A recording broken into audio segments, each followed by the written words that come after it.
තරුසෙන විරත්න මේ තරම් උදව්වක් කරපු බව මන් දන්නේ නැති වෙන්නේ. මම සාමාන්‍ය මිනිසුන්ගේ දේවල් බලන්නේ නැතිනවා මාව පටලව ගත්තොත් නම් මම ඒවට වැඩ සිද්ධ කරන්න ඕනේ. මේ ගෲප් එකේ ඉන්න කට්ටිය ලෑස්ති වෙන්න කියලා කියනවා. විශ්වකර්ම නාලිකාව 180 තියෙන සියලු YouTube දේශනා වෙන වෙනම පුරවන්න ලෑස්ති වෙන්නේ කියලා කියනවා ඒක ඇතුළට.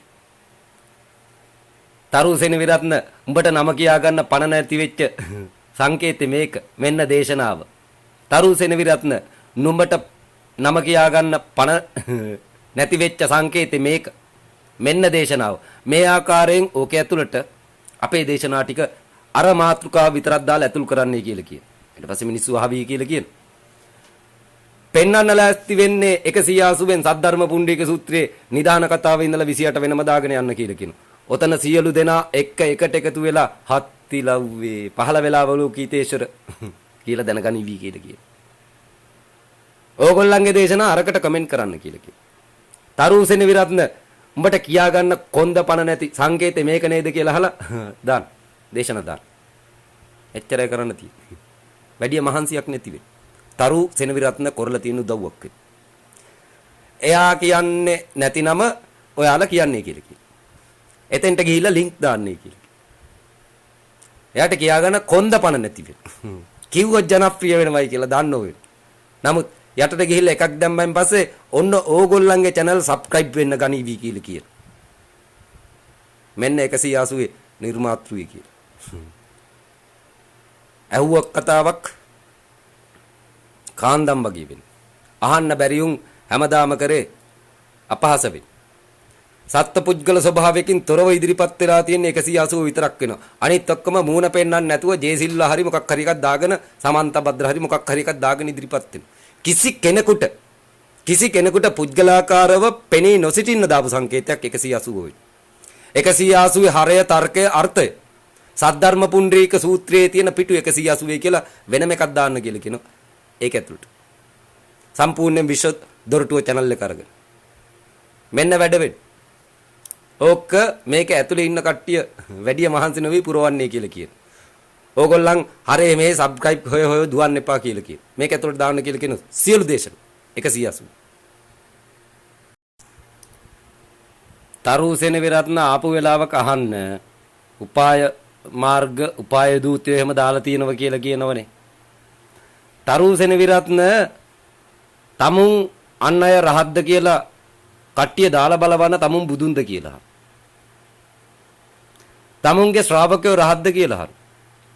රහත් වෙන්න ඕන මෙහෙමයි කියලා තිබුණාට රහතුන්ට ඕන විදියකට ඉන්න පුළුවන් වෙයි. ඒ ඉන්නේ ජජ් බෝඩ් එක නිසා වෙන්නේ. ජජ් බෝඩ් එකේ ඉන්න උන් රහත් නැතුව රහතුන් මෙහෙම වෙන්න ඕනේ කිය. රහත් වෙන විදිය 180න් දුන්නයින් පස්සේ තරුසෙන විරත්න භික්ෂුවට රහත් වීමට හැකියාව තියෙනවා. ගිහියෙකුට බෝධිසත්වෙක් වීමට හැකියාව තියෙනවා. නැත්තම් සෝතාපන්න වීමට හැකියාව තියෙනවා. මා යටතේ ගිහියන් සිටිය යුතු වෙනවා. මගේ කර උඩ නගින්න ගියපු අග්‍ර ශ්‍රාවකයෝ මන් නොපිරිහෙලා ඉවත් කරාවෙන. උඹ ඕක දේශනා කරන වෙලාවේ තරු උඹ ඕක කතා කරන වෙලාවේ අග්‍ර ශ්‍රාවකලා ඉන්නේ කොහෙද කියලා බලපන් කියලා කිව්වා. එළෙව්ව වෙන. ඒ දේශනා ටික පිට උනේ නැති වෙන. ඒ දේශනා ටික පිට උරාන ඕවා කියන්නේ නැති වෙන. නමුත් උඹ දැන් මෙතන ඉන්නෝ වෙන. මේක ඇහෙනව නම් ලෑස්තියන් කියලා කියනවා. පිස්සු ආරක්ෂක. ඩොලර් 1000ක් දෙනවා කියලා කියන්නේ සෝතාපන්න වෙලා આવොත් සෝතාපන්න වෙලා එන එකගේ මම ප්‍රශ්නයක් අහනවා. සියලු කෙලස් ප්‍රහාණය කරපු ස්ථානය දැක්කද කියලා අහන. ඒකට මට ඩොලර් 1000ක් දීපන් කියලා කියනවා. ඒක හොයාගෙන වරෙන් කියලා ඩොලර් 1000ක් දෙනවයි කියලා කිව්වේ මම බේ. නමුත් මට එහෙකුගෙන් මක්ක සල්ලි අවශ්‍ය නැති වෙන. මම එහෙකට ඔක්ක සල්ලි දෙන්නේ නැති වෙන. මම හිඟන්නෙක් වෙන. කාගෙන් මක්ක කන්නේ නැති යැපෙන්නේ නැති හිඟන්නෙක් වෙන. නමුත් මම කියනවා ඩොලර් 1000ක් දෙන්නං සෝතාපන්න වෙලා වරෙන් කියලා. උඹ කතාවක් අහලා නැද්ද කියලා අහන. එක්තරා සිටුවරයෙකුගේ පුත්‍රයෙකුට රංකාවණු 1000ක් දෙන්නං අර ගිහිල්ලා බුදුන්ගේ බණක් අහලා වරෙන් කියලා කියපු කතාව මතක නැද්ද කියලා අහන්න. ඒ සිටුවරේගේ පුතා ධර්මදේශනාව අහගෙන ඉඳලා සෝතාපන්න වෙලා ගෙදර ඇවිල්ලා ඉන්න වෙලාවේ පුතේ බණ ඇහුවද? ඔව් කියලා කිව්වොත්. පුතේ බණ ඇහුවද? ඔව් කියලා කිව්වොත්. රංකාවුණු 1000 ඕනද කියලා ඇහුවොත්. ඕන් නෑ තාත්තේ කියලා කිව්වොත්. ඒ සෝතාපන්න වෙච්ච නිසා වෙන්නේ. බලා තේරවාදී ත්‍රිපිටකයක්වත් දන්නේ නැති වෙන. මම තෑගි දෙනවයි කියලා කිව්වේ නිවන් දැකපු හේකුට වෙන. උගේ ගාව යමක් තියෙනවා නම් මට දෙන එක වෙනම දැනක් වෙන. තරුසෙන විරත්න කියන්නේ ලොකු ඉතිහාසයක් තියෙන කෙනෙක්. ඊට වැඩිය කියන්න බෑ. අපේ ඇති ගෲප් එකක් මඩ සාක්ෂි කියලා. මේ මඩ සාක්ෂි කියන ගෲප් එක ඇතුලේ තියෙනවා තරුසෙන විරත්නගේ පැටිකිරියාව. අන්නේ ගෲප් එකේ ඊට අනිද්දට එළියට එයි කියලා කියනවා. ඊට අනිද්ද වෙන්නේ තා පොඩ්ඩකින් එයි. චම්පති මම මාර ප්‍රශ්නයක බං ඉන්නේ.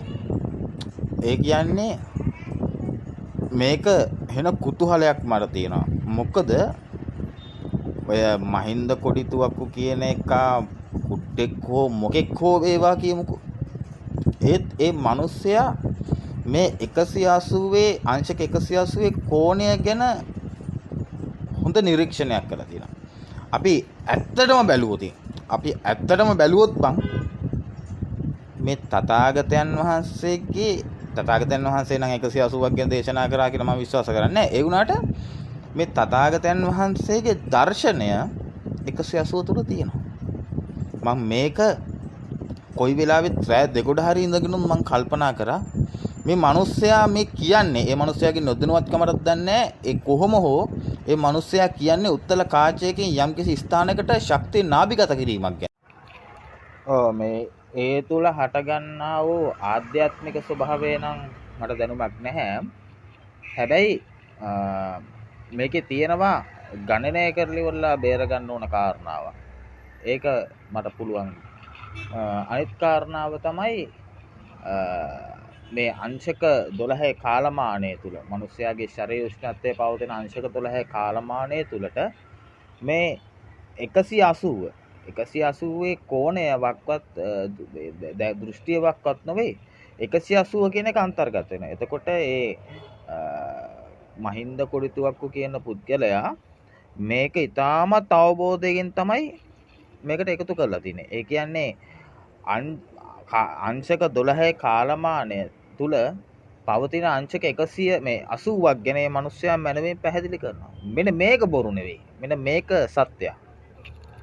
දැන් තව දෙයක් තමයි අපේ ඒ ශරීරයේ තියෙන කාලමාන 12න් ගත්තහම එක කාලමානයක් නූතන වෛද්‍ය විද්‍යාවට අනුව වෛද්‍ය විද්‍යාවේ නූතන විද්‍යාවට අනුව 0.0.67 කියන සංඛ්‍යාවට එනවා. එතකොට මේක 12න් වැඩි කරාම 180 අන්න එතන තියෙනවා. මේක එතුමා මහා වැදගත් විදියට පූර්ණය කරලා තියෙනවා. මට තියෙන ප්‍රශ්නේ මේක කොහොමද බුද්ධ ධර්මයට සංසන්දනාත්මකව එන්නේ කියන එකයි. මහා දැවෙන ප්‍රශ්න. දැන් තේරෙනවයි පෙර නොවසූ දහමක් ලෝකෙන් තියෙන විදිය. බුදුහාමුදුරුවෝ කියලා නෑනේ. ඒකනේ ප්‍රශ්නේ තියෙන්නේ. මාර සිද්ධිය හැම දෙයකටම ගැලපෙනවා. මුන් දන්න කාලාත්‍රයක් කාල යාත්‍රාවක් මුන් දන්නේ නැති වෙනවා. නමුත් මේ 180 හරිය කියලා දන්නේ නැවුම් වැඩි සද්ද දාන්න එපයි කියලා කියනවා. තේරිලා දන්නේ නැවුම් වැඩි සද්ද දාන්න එපයි කියලා කියනවා. අනිත් ඇවුන්ට සමහරට ඔය තරුසෙන විරත්නට පිළිතුරු දෙන එක සෝතාපන්න වෙලා ඉන්න ඉඩ තියෙනවා. 180 හරහා සෝතාපන්න වෙලා ඉන්න ඉඩ තියෙනවා. ඌ ගණන් මිමි හදලිවිලා ඌ අර පිරිවරේ ලොක්ක විදියට 180ත් එක්ක හැප්පෙන්න යන්න එපයි කියලා ඒත් කියනවා. 180 හරියට හරියක වෙන්න. එක වරද්දන්න කාටවත් බැරි වෙන්න. බැලුවා නම් මොකද්ද කියලා මේක බලනවත් එක්කම පේනවා. අනිවාර්යයෙන්ම නිර්මාතෘ කොහෙද ඉන්නේ කියලා බලලා ඌට ලෝකෙම පුදන. අන්න ඒකට එරෙහි වෙච්ච මිනිස්සුට මම 180 දුන්න වෙන්න. පුබ්බේ අනනුස්සුතේසු ධම්මේසු වලින් ධර්මයේ පටන් ගත යුතු වෙනවා. ඒවම් මේ සුතන් වල නැත්තේ මොකද කියලා කට්ටිය අහන. ඒවම් මේ සුතං ඒකං සමයං භගවා වල නිවන නැති වෙන. පුබ්බේ අනුනුස්සුතේසු ධම්මේසු පෙර නොවසූ තැනකින් පටන් ගත යුතුයි කියලා බුදුන් වහන්සේ දේශනා කරලා තියෙනවා. අන්න ඒකට දාපු එකක් 180. තවත් විදිහකින් කිව්වොත් 180 එහෙම එකක් වෙනවා.